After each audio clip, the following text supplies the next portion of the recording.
राजनीति शाहमात का खेल।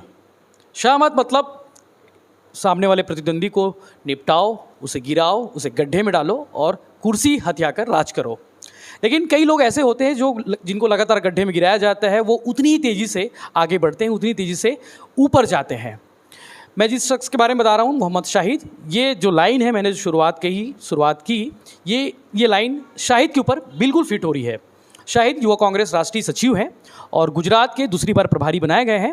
चूँकि शाहिद को मैंने बहुत करीब से देखा है, बहुत शुरुआती सीजन से देखा है मैंने, जब वो एनएसआई के उपाध्यक्ष, जिला उपाध्यक्ष थे और युवा कांग्रेस के जिला अध्यक्ष के लिए चुनाव लड़ रहे थे, प्रदेश अध्यक्ष के लिए चुनाव लड़ रहे थे, अब राष्ट्रीय सचिव।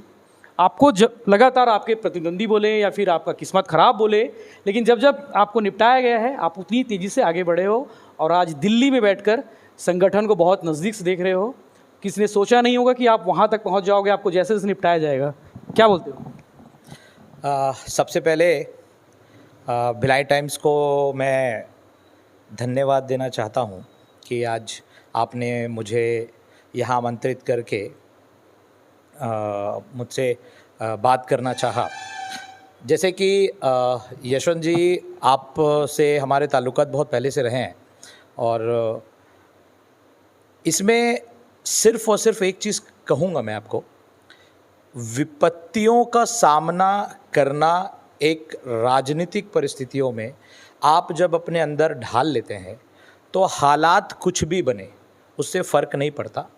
और आप अगर अपना लक्ष्य निर्धारित कर चुके हैं तो ऐसी बाधाएं रास्ते पे आते रहते हैं, जाते रहते हैं, परंतु अगर आप ठान चुके हैं कि आपको आगे बढ़ना है और आपके लक्ष्य की ओर पहुंचना है तो आप ऐसी परिस्थितियों से कोई फ़र्क नहीं पड़ता और आप इस सब को पार करके आगे बढ़ जाते हैं।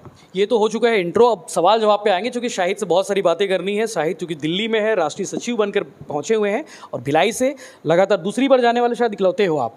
इसके बाद और कोई नहीं, इससे पहले कोई नहीं गया जो लगातार रिपीट हुए हों, है ना? ये तो मैं कंफर्म नहीं कर पाऊँगा, लेकिन हाँ, इससे पहले टर्म्स के राष्ट्रीय सचिव दुर्ग से रहे हैं, इतनी जानकारी है मुझे। लेकिन रिपीट में मुझे लगता है कि मैं रिपीट हुआ। सबसे पहले ये बताओ कि छात्र राजनीति से आते हो आप, स्कूल टाइम में, कॉलेज टाइम में पढ़ाई लिखाई पसंद नहीं था क्या आपको? नहीं, ऐसा नहीं है।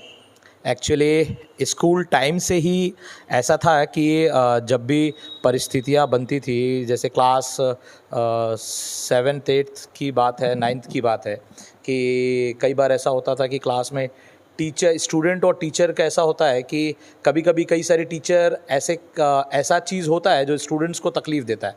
तो उस समय से आवाज़ उठाने की आदत थी कि अगर कोई क्लास में गलत हो रहा है, परेशानी हो रही है, कोई टीचर प्रॉपर पढ़ाई नहीं करवा रहे हैं या फ़ीस का इशू है स्टूडेंट्स को लेके, तो ऐसी एक बात थी कि यार गलत हो रहा है, प्रिंसिपल के पास जाना, उनसे बोलना कि आपका ये नियम गलत है, टीचर वहाँ ऐसा कर रहे हैं, वैसा कर रहे हैं।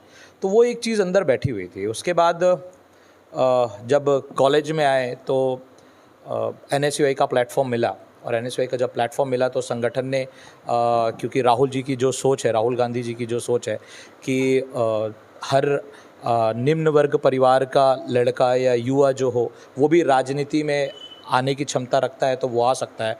तो उस प्लेटफॉर्म से इलेक्शन हुआ और इलेक्शन के माध्यम से हमने लड़ाई लड़ना शुरू किया। पहला प्रदर्शन कब किए थे और कौन सा स्कूल था और किस स्कूल में जाके गमले तोड़े थे, कांच तोड़े थे, कुछ याद है? ये 2010 की बात है। सबसे पहले ही मेरा जो प्रदर्शन था वो यूनिवर्सिटी में था, CSVTU में था और मुद्दा ये था कि स्टूडेंट जो थे उन लोगों के एडमिट कार्ड देरी से देने के, जो लोग देरी से एडमिट कार्ड ले रहे थे या फ़ीस समय पे नहीं पटा रहे थे, तो कॉलेज उनका बहुत ज़्यादा फ़ाइन ले रहा था। तो हम जब यूनिवर्सिटी गए, रजिस्ट्रार से मुलाकात हुई तो रजिस्ट्रार ने उसको ज़िम्मेदारी को लेने के लिए, क्योंकि आप रजिस्ट्रार हैं, आपको ज़िम्मेदारी लेनी चाहिए कि स्टूडेंट से पैसा क्यों मांगा जा रहा है, अगर उनकी गलती है तो उनको समझा के बोल दिया जाए, वार्निंग दे दी जाए। उसकी जगह पैसा आप वसूल रहे हैं, फ़ाइन ले रहे हैं, तो उसके विरोध में हमने यूनिवर्सिटी में बड़ा प्रदर्शन किया था। अभी दिल्ली में हो, गुजरात के रिपीट प्रभारी बने हो, क्या चल रहा है दिल्ली में, क्या चल रहा है गुजरात में, क्या चल रहा है अभी? दिल्ली में तो बहुत ज़बरदस्त चल रहा है। आप लोगों ने हाल ही में देखा होगा कि किस तरीके से राहुल जी और प्रियंका जी सड़क पर उतरकर पूरे देश के लिए आज महंगाई और बेरोज़गारी की जो समस्या है उसको लेकर किस तरीके से सड़क पर उतरें, और जितना भी राहुल जी बोलते हैं, देश की जनता के लिए सामने आकर बोलते हैं, उतना ही मोदी जी और केंद्र की सरकार को तकलीफ होता है। एक जांच कर रही करके दबाव बना रहे हो। बिल्कुल, मैं आपको बता, ईडी जांच कर रही है वो सेकेंडरी है। ईडी जांच इसीलिए कर रही है क्योंकि राहुल जी जनता की बात बोल रहे हैं। राहुल जी महंगाई के लिए, बेरोजगारी के लिए, भ्रष्टाचार के लिए सरे आम अगर इस देश में कोई नेता आके मोदी जी की बारे में बोल रहा है और केंद्र सरकार की नीतियों को देश के सामने ला रहा है, देश की जनता के हितों के लिए बोल रहा है, तो वो राहुल गांधी है। और राहुल गांधी को डराने की, उनको दबाने की जो प्रयास हो रहा है, उस प्रयास की एक प्रक्रिया और एक एजेंसी का नाम है ईडी। परंतु जिस प्रकार राहुल जी ने आकर बोला देश के सामने कि मैं ईडी से नहीं डरने वाला हूँ, चाहे मोदी जी को जो करना है वो कर ले, मैं देश की लोगों की आवाज़ के लिए और देश के हितों के लिए लड़ता रहूँगा, तो वो दिल्ली में सरेआम दिखा भी। अभी जिस प्रकार का प्रोटेस्ट हुआ, प्रदर्शन हुआ, संसद से लेके सड़क पर हजारों लाखों लोगों के लिए यहाँ पर लड़ाई लड़ी जा रही है दिल्ली में। वो तो प्रोसेस है ना, उस प्रोसेस में तो सबको सहभागिता, मतलब सबको फॉलो करना पड़ता है। तो आप लोग जाके ज़बरदस्ती दबाव बना रहे हो, ऐसा तो नहीं है। बीजेपी वाले भी इस चीज़ को बोल रहे हैं कि यार भाई पूछताछ कर रही ईडी, तो पूछताछ में अपना वो सहयोग करे, जाके दबाव बना के दिल्ली में माहौल ख़राब करके सड़क प्रदर्शन करके, ये कहाँ तक सही है? देखिए, जहाँ तक की बात यह है कि आपको सहयोग करने की, हमारे नेताओं ने कभी ये नहीं कहा और नहीं बोला कि हम आपको सहयोग नहीं करेंगे। जब जब उन्होंने जितना समय बुलाया वो लोग वहाँ पहुँचे। सवाल इस बात का है, आप लोग भी पहुँच जा रहे हो। हम पहुँच रहे हैं, लेकिन हम देश की महंगाई और बेरोज़गारी के खिलाफ लड़ने पहुँच रहे हैं। हमने ये नहीं बोला कि आप राहुल जी को ईडी के दफ्तर में क्यों बुला रहे हो। हम ये बोल रहे हैं कि आप महंगाई, बेरोज़गारी, उसके खिलाफ जब राहुल जी बात करते हैं तो आप ईडी को उनके पीछे लगाते हो, डराते हो। दो लाइन है। आपको अगर हम सहयोग नहीं करना होता तो आपके बताए हुए टाइम पे हम नहीं जाते। आपने हमको कई घंटों तक, कई दिनों तक बैठाए रखा, पूछताछ किया। अरे भाई, पूरा देश जानना चाहता है कि आखिर ऐसे कौन से सवाल थे, आप क्यों सामने लेकर नहीं आ रहे? सवाल क्यों बताएंगे? वो तो अंदर की चीज़ें हैं ना भाई, सवाल आपको थोड़ी बताएंगे, देश की जनता को थोड़ी बताएंगे, प्रोसेस पूछते हैं। ये तो वही बात हो गई यशवंत जी कि हम सवाल नहीं बताएंगे, लेकिन हम निरंतर आपको डराते रहेंगे। आरोप लगे तो पूछताछ तो होगी ना, उसमें जरूरी नहीं कि सवाल आपको बताया कि भैया मैं ये पूछा हूँ। ईडी वाले थोड़ी बताएंगे। मैं आरोपी, मैं जब आपसे घबरा नहीं रहा हूँ, आरोप आपने लगाया, मैं जब आपसे घबरा नहीं रहा हूँ, मैं आपसे डर नहीं रहा हूँ, मैं बोल रहा हूँ दुनिया के सामने लाइए सवाल, मैं दुनिया के सामने जवाब देने के लिए तैयार हूँ। राहुल गांधी जी आज ऐसे व्यक्ति हैं जिनका परिवार इस देश के लिए शहीदों में नाम आता है, जिन्होंने कई शहादतें दी। जब शहादत हुई है, उस परिवार का अगर बच्चा, उस परिवार का लड़का, उस परिवार से जुड़ा हुआ व्यक्ति अगर सामने आके ये बोल रहा है, आप इस देश के इतने बड़े व्यक्ति के ऊपर अगर आप आरोप लगा रहे हो, तो वो अगर आके आप बोल रहा है कि आप सवाल मुझसे सामने बोलिए, मैं देश के सामने जवाब देने को तैयार हूँ, तो आपको डर किस बात का है? ओवरऑल ये प्रक्रिया जो था, सिर्फ राहुल जी की बात नहीं है। देश में आप जितने भी विपक्षियों की हालत देखोगे, जहां भी विपक्ष आवाज़ उठाने की कोशिश कर रहा है, उन सभी के नेताओं को ईडी का प्रयोग करके दबाने की कोशिश कर रहे हैं। छत्तीसगढ़ में घूम रहे हैं ईडी। देखिए, छत्तीसगढ़ की ऐसी जानकारी तो मिली है, लेकिन जब तक अभी कुछ खुल के सामने नहीं आएगा तो उस पर नहीं बोला जा सकता। हाँ, लेकिन रोज आ रही है कि आज यहाँ रेट पड़ गई, आज कल वहाँ रेट पड़ गई। ये है कि क्योंकि उनको डर है। हमारे माननीय मुख्यमंत्री जी जिस तरीके से प्रदेश को चला रहे हैं और जिस प्रकार से लोगों का विश्वास छत्तीसगढ़ का वो जीत रहे हैं, और जिस टाइप की सरकार चल रही है कि सभी लोग खुश हैं, तो कहीं ना कहीं उनको डर है। तो अब वो किसी भी तरीके से इस सरकार का जो निरंतर चलन है उसको रोकने के लिए वो प्रयास करेंगे ही करेंगे। गुजरात में क्या चल रहा है? लास्ट टाइम तो बढ़िया परफॉर्मेंस की थी, 70 से ज़्यादा सीटें थी। इस बार उससे ज़्यादा आएगी कि डाउन हो जाएंगे? क्योंकि लगातार आपकी पार्टी के लोग, चाहे वो हार्दिक पटेल हो, चाहे 20 से ज़्यादा वो बड़े नेता जो कभी गुजरात का चेहरा हुआ करते थे, वो छोड़ते जा रहे हैं। फिर सब कुछ सही कहाँ है वहाँ पे?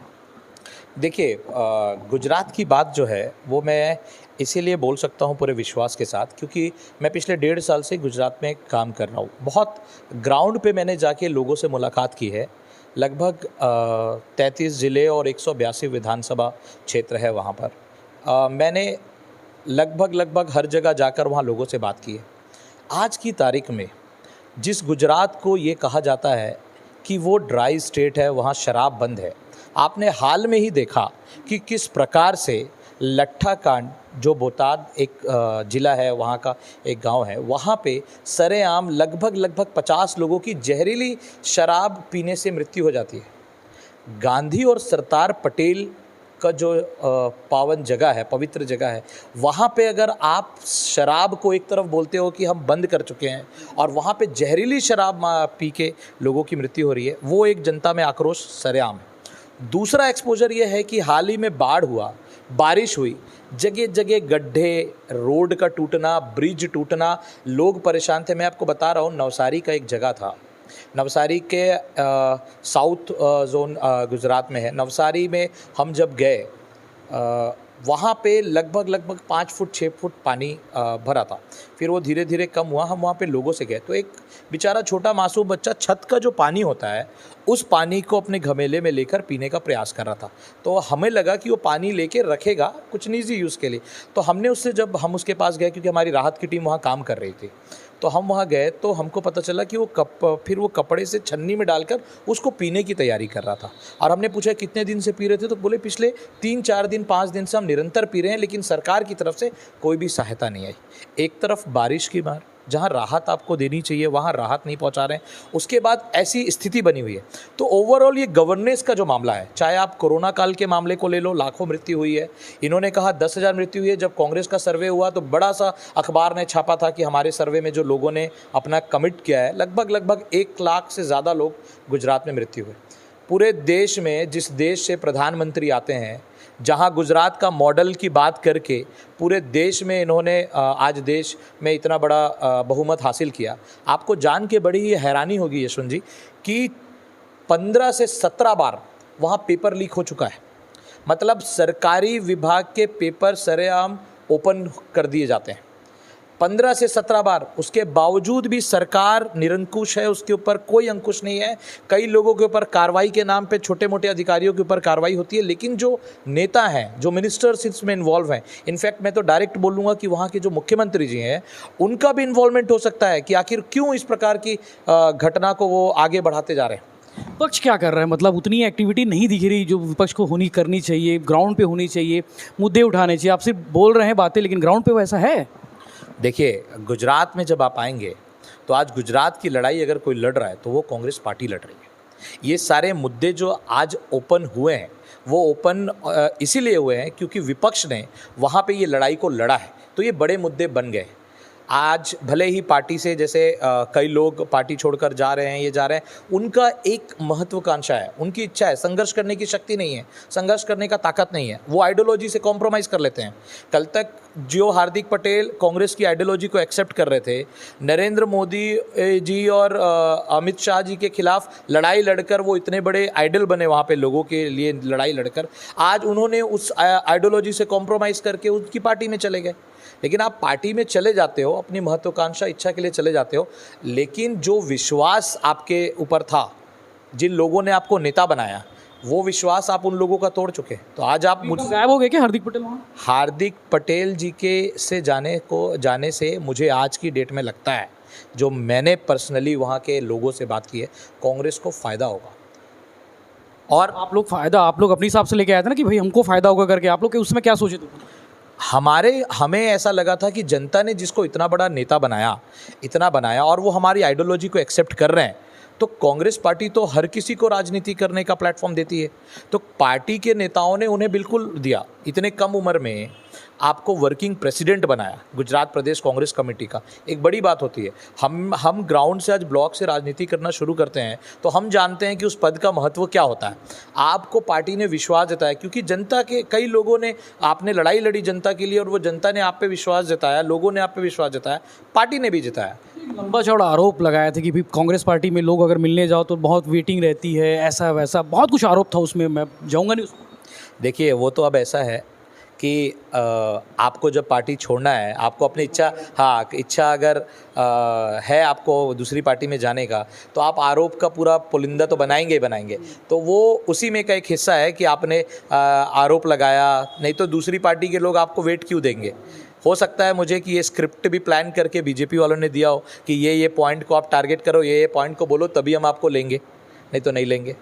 बात आरोप की हो रही तो आपके ऊपर भी आरोप लगे थे, नौकरी के नाम पर पैसे खाने के आरोप लगे थे, और 2 एफआईआर मुझे यहाँ तक याद है, और 4 कंप्लेन अलग अलग थानों में दर्ज हुए थे।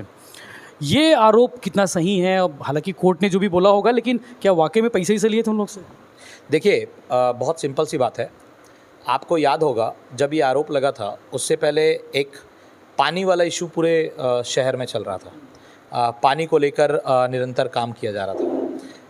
वो जो प्लान था पानी वाला काम करने वाला, उसका ही मुझे ऐसा लगता है कि ये उल्टा रिवर्स एक्शन मुझे मिला। अगर ऐसी कोई भी घटना होती और ऐसी कोई भी चीज़ होती, तो हाई कोर्ट ने अपने वर्जन में लिखा है कि there is no record found of taking money. ऐसा कोई दस्तावेज नहीं है जिससे पैसा लिया गया है, और उस पर हाई कोर्ट ने मुझे तुरंत ग्रांट किया। और सेम आप बाकी केसेस में भी देखोगे, पुलिस ने उस पर चार्जशीट अपनी फाइल की है, कोई भी एविडेंस, कोई भी ऐसे पुख्ता सबूत नहीं पे वो किया है। तो लेकिन खैर, राजनीति पार्ट है, इस पर मैं ज़्यादा इसीलिए आपको नहीं बोलना चाहूँगा क्योंकि कुछ लीगल दायरे हैं जिसको मैं बाहर नहीं बोल सकता। आपके खिलाफ आरोप लगाने वालों में आपके करीबी लोग भी थे जो आपके साथ कभी चलते थे, अमित जैन, उन्होंने भी आरोप लगाया मेरे 11 लाख रुपए 12 लाख रुपए खा गए, पैसे खा गए, कुछ लौटाया भी है, सुनाऊं? देखिए, अक्सर ये इतिहास गवाह है कि जब जब कोई निपटा है या किसी को ऊपर बहुत घात हुआ है, वो किसी अपनों ने ही किया है। इस विषय पे मैं आपको इसीलिए ये बोलना चाहूँगा कि थोड़ा सा वेट कीजिए, समय थोड़ा सा बस और वेट करने की ज़रूरत है। बहुत जल्द सब कुछ सामने आएगा। आधा 70% सामने आ चुका है, 30% जो बचा है वो सारी स्टोरी भी सामने आएगी। और मुझे उम्मीद है राजनीति से मैं बाहर नहीं जाऊंगा जब तक इस स्टोरी को कंप्लीट नहीं करूंगा। लोग चाह रहे थे कि जब एपिसोड चल रहा था कि आपको निपटा दिया जाए, आप एफआईआर तो हो चुकी थी, कई लोग बर्खास्त करने में लगे हुए थे, सेटिंग तगड़ी थी आपकी, ऊपर तक जो बचे रहे। इसके 2 मायने हैं यशवंत भाई, मैं आपको बोलना चाहूँगा, आप ध्यान से समझिएगा उस बात पे। कांग्रेस पार्टी में अगर आपको लीडरशिप ऑर्गेनाइजेशन में एक ऐसा स्ट्रक्चर होता है जो हर चीज़ की बारीकी से जांच करता है। 2 चीज़, आपके ऊपर जब कोई आरोप लगता है तो या तो कोर्ट फैसला देती है, या तो आप पॉलिटिकल आदमी हैं तो आपका संगठन फैसला देता है। आप देखिए, ये जब आरोप लगे, ये दोनों के दोनों आरोप थे, बहुत गंभीर आरोप थे। ये दोनों के आरोप में दोनों पार्ट ने, ऑर्गेनाइजेशन ने भी अपना डिसीजन दिया। पूछताछ किए थे क्या? क्लीन दिया, डेफिनेटली उन्होंने अलग से भी इंक्वायरी की, उन्होंने क्लीन दिया मुझे, और कोर्ट ने जो मुझे एंटीसिपेटरी बेल ग्रांट किया, ये बोल करके कि यहाँ पे कोई वो नहीं मिला। तो ये 2 जो चीज़ है, ये बहुत मुख्य एजेंसीज़ हैं। इनफैक्ट ये चीज़ होने के बाद ऑर्गेनाइजेशन ने पूरी ताकत के साथ मेरे साथ खड़ी रही, क्योंकि उनको ये चीज़ पता था कि ये कहीं ना कहीं एक पॉलिटिकल स्टंट है, और पॉलिटिकल स्टंट है, और हमारे लीडर पे कंटिन्यू अचानक से ऐसा कैसे होने लग गया, क्यों ऐसी परिस्थिति बनने लग गई। इससे पहले कोई 5 साल बोल रहा है, कोई 7 साल बोल रहा है, कोई 4 साल बोल रहा है, कोई 3 साल बोल रहा है। तो ये जो चीज़ें थी without any proof, without any evidence, सिर्फ आरोप लगा देना राजनीति में बहुत आसान होता है। आज मैं हूँ, अगर आरोप लगाने वाले कोई बीजेपी के लोग नहीं थे जो आपकी विरोधी पार्टी हैं, आपके घर के लोग ही थे। नहीं तो उसमें क्या परेशानी है? राजनीति में आपकी पार्टी का हो या विरोधी पार्टी का हो, अगर राजनीति में आपको किसी से कोई तकलीफ़ है तो षड्यंत्र तो बनते रहते हैं। शहर में आपसे तकलीफ बहुत लोग को होती है। नहीं, मुझे ऐसा नहीं लगता कि बहुत लोगों को तकलीफ़ होता है। यही भिलाई है जहाँ मैंने अपना बचपन भी देखा है, स्कूल लाइफ भी देखा है। आप जैसे भाई भी हैं और कई साथी भी हैं, घर परिवार है, कई सारे चाहने वाले भी हैं, और शायद अगर वो नहीं होते तो आज मैं इस जगह पे भी नहीं होता। घर परिवार की बात करें तो घर परिवार पे बात कर लेते हैं कि आप दिल्ली जाते हो, गुजरात जाते हो, सब कुछ मैनेज करते हो, काम धंधा क्या है शाहिद का कि जो घर मैनेज कर लेता हो और हवाई जहाज़ के सफ़र खर्चे मेंटेन कर लेता हो, क्या काम करते हो? देखिए, इट्स ऑल अबाउट मैनेजमेंट। आप जब एक बड़े लेवल पे जाते हो कि आपका मैनेजमेंट स्ट्रक्चर भी वैसा बनते जाता है। ऑर्गेनाइजेशनल मैनेजमेंट और फाइनेंशियल मैनेजमेंट जो होता है वो आपकी जब आप इतने मैच्योर हो जाते हो, एक्सपीरियंस हो जाते हो, तो ये सारा मैनेज करना कर लेते हो। और व्यक्तिगत तौर पे अगर आप मुझसे मेरा काम पूछोगे, व्यवसाय पूछोगे, तो मैं बिल्कुल बता सकता हूँ, कोई प्रॉब्लम नहीं है। मैं फ़िलहाल मेरा काम एक पीएचई डिपार्टमेंट में मैं एज अ ठेकेदार काम करता हूँ, और मेरे कुछ पार्टनर्स भी हैं वो उसमें काम करते हैं। और बाकी मेरा घर परिवार है, मेरी वाइफ है, वर्किंग वूमेन है, उसका सपोर्ट है, मेरे छोटा भाई है उसका सपोर्ट है, और मेरे पॉलिटिकल कुछ फ्रेंड्स हैं उनका सपोर्ट है। चल जाता है, सब मैनेजमेंट हो जाता है। घर वाले बोलते नहीं कि काम धंधा करिए, किया करो, नौकरी टाइप का, कांग्रेस पार्टी की नौकरी कर रहे हो?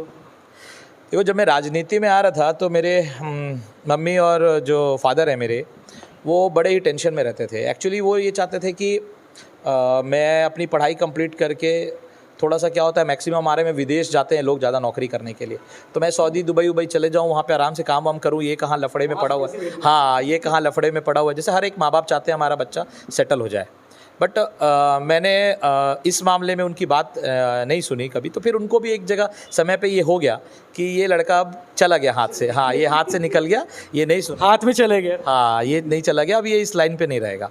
तो कंटिन्यू मेरे जो भी प्रयास था, तो मतलब मम्मी पापा आज की डेट में तो सपोर्ट करते हैं, तो चल जाता है सब मिल बांट। शाहिद संगठन में तो बहुत आगे बढ़ रहे हैं। चुनाव की राजनीति, मतलब जो होते मतदान की राजनीति, उसमें कब आ गया? क्या कि संगठन के लिए काम करते रहेगा, दिल्ली में काम करेगा, गुजरात में, कल कोई और स्टेट, कभी भिलाई के लिए भी तो रहना है ना? कभी नहीं, हमेशा भिलाई के लिए ही रहना, ऐसा नहीं है। भिलाई लड़ोगे कब, क्या करोगे चुनाव को लेकर? देखिए यशवंत भैया, मैं आपको बता रहा हूँ कि अभी 2018 से मैंने नेशनल की पॉलिटिक्स शुरू की। 2018 पहला सिस्टम था जब यहाँ पे सरकार बनी और मुझे अपॉर्चुनिटी मिली, उड़ीसा, फिर मध्य प्रदेश, महाराष्ट्र, सब स्टेट का मिला।